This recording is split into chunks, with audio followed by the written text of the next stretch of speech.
Hello, welcome back to our podcast, Health Unscripted on your path to vitality.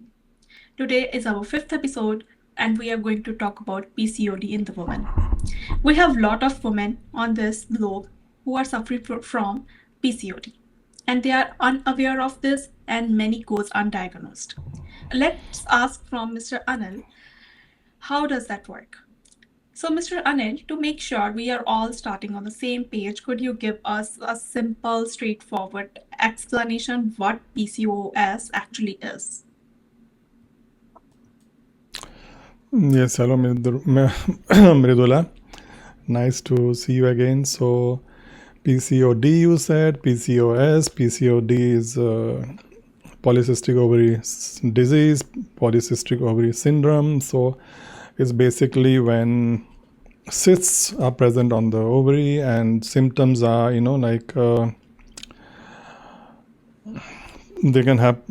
can have problem of infertility, but definitely hormones will be dysregulated, so the cycle will be also dysregulated, and weight gain could be there, sugar could be high. Sometimes those symptoms of male, hair pattern, baldness, facial hair growth, all those symptoms point to PCOS and PCOD. Okay.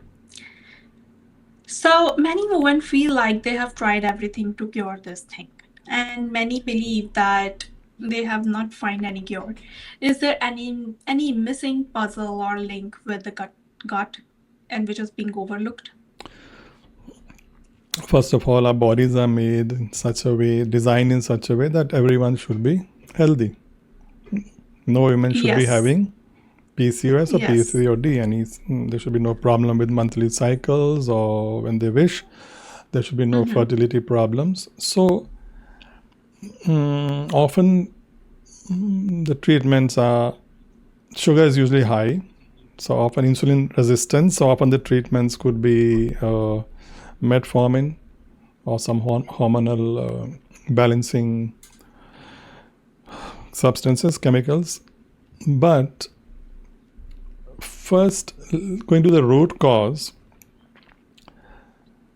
if insulin is high, if sugar is high and metformin is being taken, so why not go and look? And if inflammation is high, so all these situations have been created, and often testosterone, the hormone, male hormone, testosterone is very elevated in women, which causes these cysts and develops and imbalance between the hormones. Estrogen could be high, but progesterone could be low. So, and other hormones which come into play, they are the pituitary gland hormone, the feedback hormones, which would be luteinizing hormone, follicle stimulating hormone. Now, inflammation always can start from the gut. If the woman is not eating healthy, not eating in a relaxed manner, is because often this is connected with being overstressed and being busy also, and not giving enough time to the way one should be living. So first I have to look into my gut, if there are any bloating, digestion problems, constipation problems over a long period of time, not paying attention. They're paying attention directly only to PCOS symptoms. Inflammation is high. So we will see soon how inflammation is connected to this PCOS situation. But if my insulin is high, insulin resistance, diabetic or sugar is high, so that's coming from what I'm eating. First step. Yeah. So first step, Yeah. it's coming to the gut. I have to check there, and if I'm having some pathogens there, I've developed allergies to certain foods, and if I've developed leaky gut, we have a talk on leaky gut separately. Yes. Yes, we had. Which will let unwanted molecules or debris from dead microbiome which is in our gut. So all this is the cause which could lead to that. It doesn't happen suddenly. The gut. So gut Yeah. always has to be looked into because inflammation, stress, psychological or physiological stress from inflammation, which will increase cortisol, which will increase insulin, and that can lead to all these things. So gut has to be addressed. Okay. Diet has to be addressed. Right. Very right. So Yeah. otherwise we are not is not going to resolve because the aim of the body is always healing. PCOS is just Yeah. is a signal, is a symptom Yeah. that why Yeah. cysts are just follicular in the ovary, the eggs which are going to be released, when they're not released they turn into cysts. So these are Okay. all symptoms that something is out of balance. Okay. One Okay. connecting part is the gut for Okay. inflammation and insulin. Right. Right. So you mentioned insulin resistance is a key driver. In simple terms, how does insulin actually force the ovaries to make more testosterone? That's a very good question, which shows a very good interconnectedness how our bodies work, and it also somehow connects it to the wisdom of nature, that behind Okay. everything there is a message from nature. So now insulin resistance means my diet, or maybe I'm not exercising, less muscles, more body fat instead of muscle mass.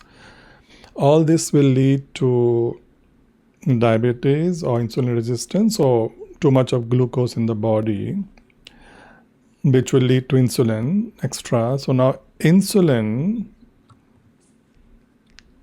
there are receptors for insulin to use glucose on all the cells of the body, but ovaries also have insulin receptors, the ovary. Normally insulin receptors would be on muscles where lots of glucose is needed and liver everywhere, but Yeah. also on Yeah. ovaries. What Yeah. does it tell the ovaries to do when there's more insulin? It tells the ovaries to make testosterone, the male hormone. So the tests for PCOS usually is insulin would be high, testosterone would be high in the female because testosterone mainly is the male hormone. Females do Okay. have it also a little bit for strength, and so now testosterone when it is elevated, so it's in the bloodstream, and then body still has a mechanism to control that. So there's a molecule called sex hormone binding globulin. It's a protein made to bind the testosterone and not make it active, because women doesn't need so much testosterone. But insulin also suppresses sex hormone binding globulin. All this can be checked in the tests. That will be low, so that testosterone is free and it can go full ahead to do its work, which is not required to that extent, and that will have a feed. So this will now is dysregulating all the hormones for women which are needed for the monthly cycle: estrogen, progesterone, luteinizing hormone will also be elevated. Insulin will also elevate luteinizing hormone in the pituitary gland. All these are checked normally when lady goes to see PCOS or not. So that will also tell the ovary to make more testosterone. And when we have come to this stage, her cycle is already now out of balance, and the chances of the follicles to make to release the eggs for ovulation is not happening. So now wisdom behind it. You may ask that why does insulin tell the ovary to make testosterone? Testosterone is needed for strength. Can you guess? Why would the body do that? Okay, I think these days women are fighting a lot from stress. I think body is So you reacting mean, to it. why do you mean so women have now more testosterone so they can go and start punching everyone? Like men, I think they are men don't punch everyone on the street or trust. here and there. Oh, Wisdom, they wisdom don't. is very simple. Behind Fighting every, for their rights, fighting for yeah, their by dreams punching in the people life or what? What do you mean by fighting? intern. So ovaries are concerned with birth, with birth. Not the physical fighting, but mentally and fighting the every. I mean, they're fighting against odds, Okay, that not is, by punching, so that's not by stress. punching. So that is stress, and stress is again Yeah. going to increase stress. Cortisol is also not only a stress hormone, is also a metabolic hormone. Insulin will go up again to the ovary, more testosterone. So are they going to kill more people? What are they going to do? But what else would testosterone be needed in anticipation of a female getting fertile and ready for birth? Some testosterone is needed. Why? If the female gets conceives, going to have a baby, why would testosterone be needed? The reply is very simple from nature. She needs strength for what? To carry a baby. Yes, she needs strength. Testosterone also makes the bones, everything strong. So but it was needed for that only, but only for that moment. But the problem is conception doesn't happen because there's already lots of stress and other hormones out of balance. And there's lots of insulin. And where does lots of insulin come from? Where does so much sugar come from? Sugar come from food. So again, we come back to eating. Maybe wrong foods, too much foods. And if in a body there's lots of sugar, it can get used up by Insulin receptors in ovary, and it can produce that's flooded. It's not testosterone. it's circulating. It's Yeah, not. So we can use it up by exercising. yeah. So shortcut metformin, good, okay. But proper long run, one needs to get into this lifestyle too, because we saw the effect of insulin on ovaries to produce testosterone. So insulin is very closely connected to ovaries, testosterone, and by this time the gut, we can go back to the gut a little bit. So the gut is when it's out of balance, we just said. So there are certain microbes there which are called estroblome micro. So now at the same time, what's happening that hormones are going out of balance, are getting dysregulated, and gut comes in the play here again. If a lady is constipated or if a gut is out of balance, there are certain strains in the gut which can reactivate the estrogen which has done its job to leave via the gut and the stool, and it can send it back to the liver. And this we have already discussed in a separate episode. Yes. Right, In the lunar in solar and some, lunar yes, cycles some of the gut woman. gut Yeah. estrogen connection, something there. So one can listen there, one wants to Yes. understand what's happening. So now there is extra estrogen in the body, extra Yes. testosterone in the body, progesterone has become less, and all these things lead to PCOS. So one has to Great. one has to, it's not just one thing. The body is interconnected. Interconnectedness Right. is very, very important to understand and go back to the roots to understand what's happening. So it is very clear from our previous podcast that the leaky gut and excess sugar leads to the hormonal imbalance. For now, we come to the point where estrogen and testosterone both are imbalanced and they are in excess, leading to PCOD as well. So I feel that this all makes sense to me, and it may sound overwhelming as well. And if a woman suffering from PCOD and struggling, how they can heal the gut. So I think it's again, we are going back to the episode number one, which we talked about leaky gut, in which we discussed. So we have to first of all fix our gut, and it's sugary diet. We have to avoid that. We have to avoid every. Uh, we have to be on the high fiber diet to increase the population of the bacteria who are healthy bacteria, and who can which can eliminate the estrogen,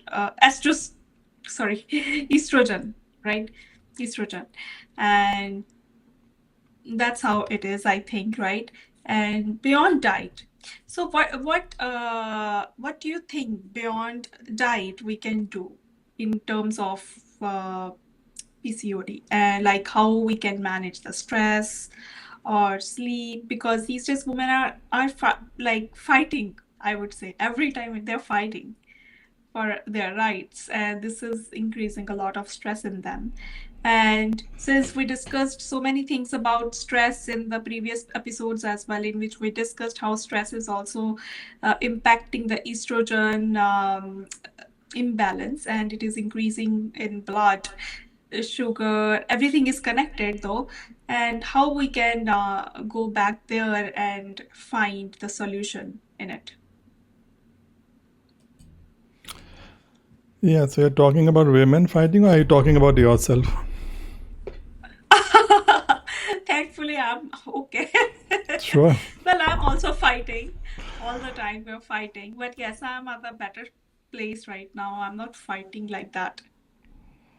I'm Okay. fighting for my own things, but yeah, not fighting. Okay.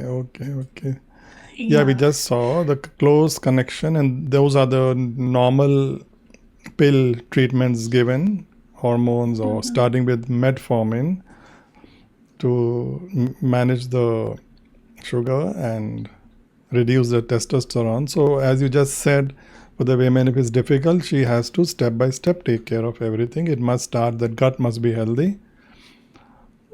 Diet has to be such that it's more whole foods, less processed. Third, as you said, what was like very important is that doing exercises correctly, yoga, walks twice a day, Right. and Right. muscle, to increase lean muscle mass is very important. That must be done.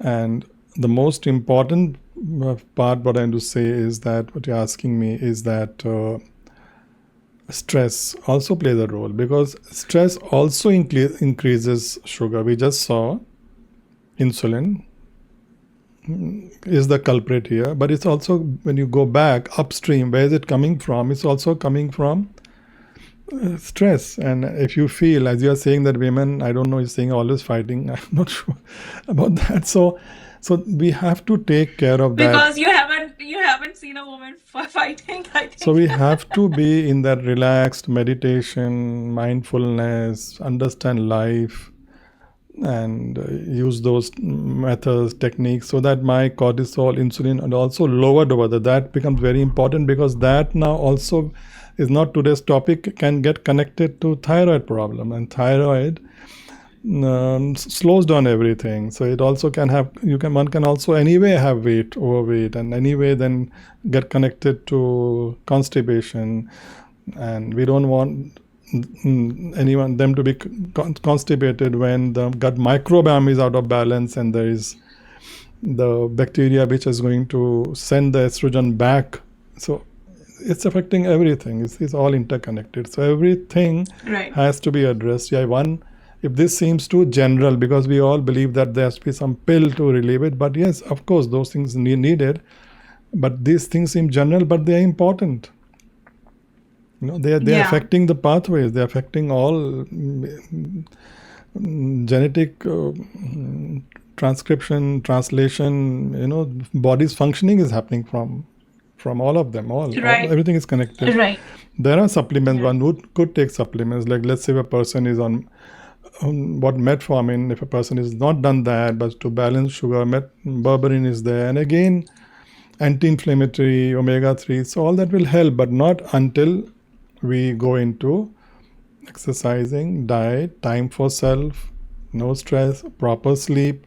At night time, if you are not having proper sleep, sugar will be, even if you are not eating, there will be gluconeogenesis, sugar will be made, because the body will think that perhaps it's not the time to sleep, something is wrong, this person is awake, very busy with reels on Netflix. And if the Netflix movie is a bit not all that calming movie, there might be a spike of sugar, I don't know. So it's Wow. all Yeah. interconnected. Everything is interconnected. No one, if anyone really wants to free themselves of this, means only knowledge is not enough.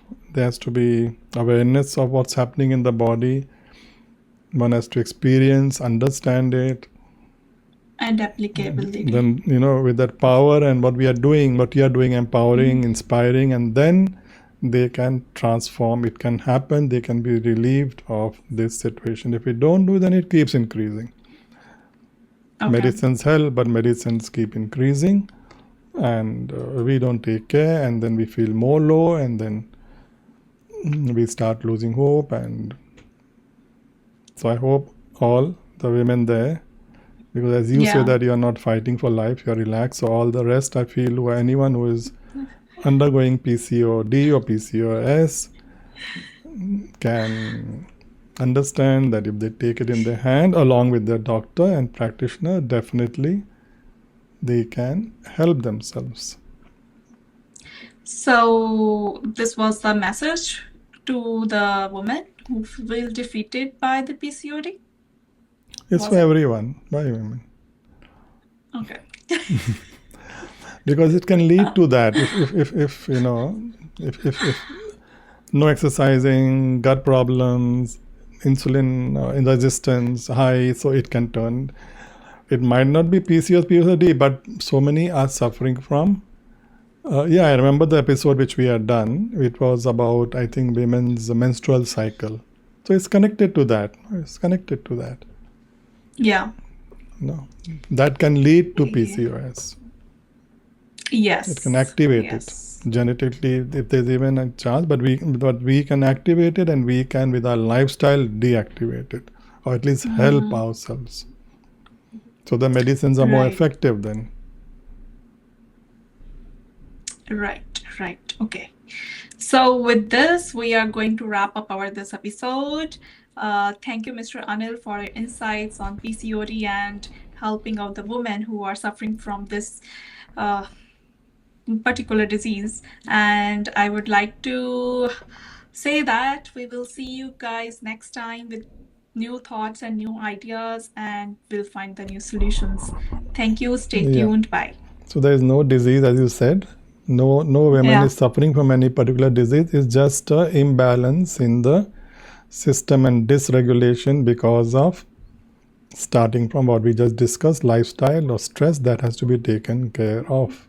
So body is always healing. The symptom signal it is sending with extra hair or male bald, what do you call that? So pattern of baldness and weight and all that is a signal. So dysregulation. So you don't have to put fear in them by using the word disease. Okay. Okay. Okay. No problem. Yeah. Thank you.